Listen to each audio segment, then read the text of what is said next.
ভারত শাসিত কাশ্মীরে দেশটির সেনাবাহিনীর নৃশংসতার তীব্র নিন্দা জানিয়েছেন পাকিস্তানের প্রধানমন্ত্রী শেহবাজ শরীফ। একই সঙ্গে কাশ্মীরিদের প্রতি পাকিস্তানের অব্যাহত সমর্থনের কথাও উল্লেখ করেছেন তিনি। শেহবাজ বলেছেন, কাশ্মীরি জনগণের আত্মত্যাগ বৃথা যাবে না এবং শেষ পর্যন্ত অধিকৃত এই ভূখণ্ডে স্বাধীনতার ভোর আসবে। বৃহস্পতিবার এক প্রতিবেদনে এই তথ্য জানিয়েছে পাকিস্তানি সংবাদ মাধ্যম দ্য ডন।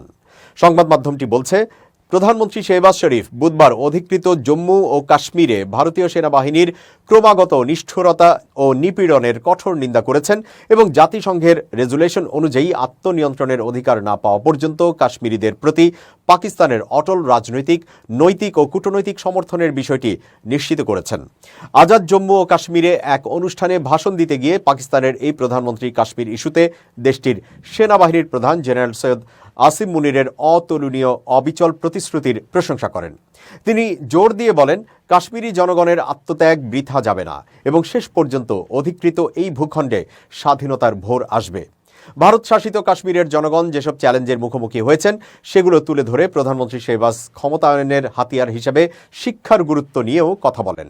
তিনি বলেন, অধিকৃত কাশ্মীরের জনগণ তাদের স্বাধীনতার জন্য লড়াই করছে এবং তাদের কাশ্মীরি ভাইয়েরা এখানে উচ্চমানের শিক্ষা পাচ্ছে জেনে তারাও আনন্দ অনুভব করবে।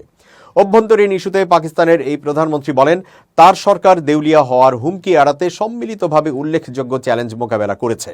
তিনি জোর দিয়ে বলেন, তার সরকারের গৃহীত পদক্ষেপগুলো একদিকে যেমন মুদ্রাস্ফীতি এবং সুদের হার হ্রাস করেছে, অন্যদিকে রপ্তানি এবং রেমিটেন্সের ক্ষেত্রেও ঊর্ধ্বমুখী প্রবণতা দেখিয়েছে। বিশ্বব্যাংক পাকিস্তানে বিভিন্ন উন্নয়ন প্রকল্পের জন্য 20 বিলিয়ন মার্কিন ডলার বরাদ্দ করেছে বলেও জানান তিনি।